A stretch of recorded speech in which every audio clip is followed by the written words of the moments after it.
अस्सलाम वालेकुम दोस्तों, उम्मीद है कि आप खैरियत से होंगे। आज के इस वीडियो में हम हिरोशिमा एंड नागासाकी बॉम्बिंग्स की रीजंस के बारे में जानेंगे।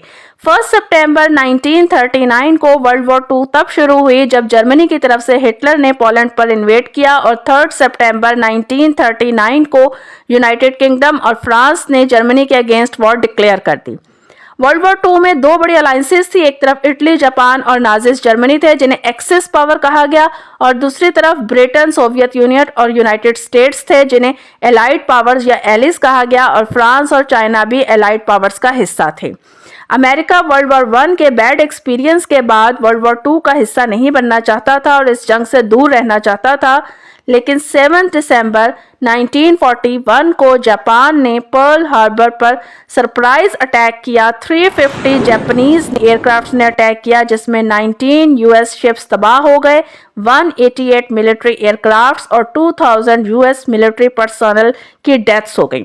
इसके फौरन बाद जापान ने फिलिपाइन पर अटैक किया और कब्जा कर लिया जो कि यूएस टेरिटरी का हिस्सा था। अमेरिका ने जापान के सडन अटैक के बाद जापान के अगेंस्ट वॉर डिक्लेयर कर दी और इटली और जर्मनी ने यूएस के अगेंस्ट वॉर डिक्लेयर कर दी, और इस तरह ये तमाम कंट्रीज वर्ल्ड वॉर 2 का हिस्सा बन गई। जंग जारी रही। 1943 में इटली ने सरेंडर कर दिया। 30 अप्रैल 1945 को हिटलर ने सुसाइड कर ली, तो 8 मई 1945 को जर्मनी ने भी सरेंडर कर दिया।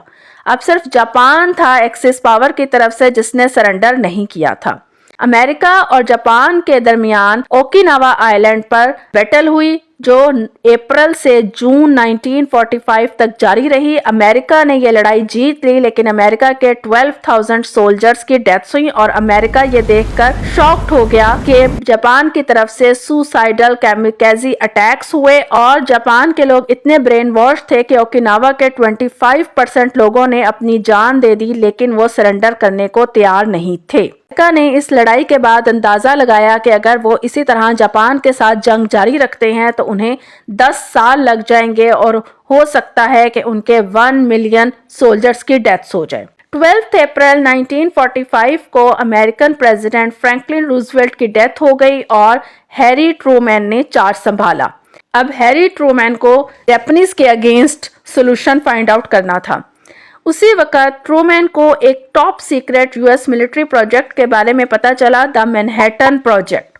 साइंटिस्ट एटम बॉम्ब्स पर वर्किंग कर रहे थे और 16 जुलाई 1945 को न्यू मैक्सिको बॉम्बिंग रेंज में टेस्ट किया गया जो सक्सेसफुल रहा।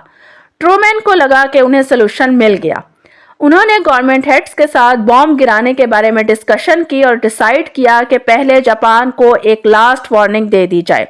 यूएस, चाइना और यूनाइटेड किंगडम के ऑफिशियल्स ने 26 जुलाई 1945 को जापान से अनकंडीशनल सरेंडर की डिमांड की और उन्हें अटर एंड प्रॉम्प्ट डिस्ट्रक्शन की वार्निंग दी। जापानीज उस वक्त तक एटम बॉम्ब जैसे जंगी हथियार के बारे में कुछ नहीं जानते थे, इसलिए उन्होंने सरेंडर करने से इनकार कर दिया। 16 अगस्त 1945 सुबह 8:15 पे अमेरिका ने दुनिया का पहला एटम बॉम्ब जापान के शहर हिरोशिमा पर गिराया, और इस बॉम्बिंग के नताइज और तबाहकारियां अल्फाज में बयान करना मुमकिन नहीं है।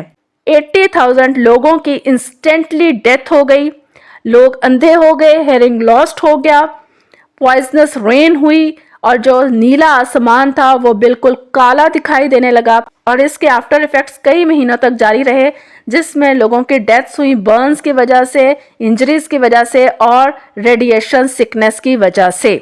अमेरिका ने जो पहला बॉम्ब हिरोशिमा पे गिराया, इस बॉम्ब का नाम लिटिल बॉय था। इसके साथ सोवियत यूनियन ने भी जापान पर अटैक कर दिया, लेकिन जापानीज मिलिट्री और एम्परर ने तब भी सरेंडर करने से मना कर दिया। तो 9 अगस्त 1945 को फैटमैन के नाम से एक और बम अमेरिका ने नागासाकी पर गिराया, और इसमें भी इंस्टेंटली 40,000 लोगों की डेथ हुई और वैसे ही इफेक्ट्स थे।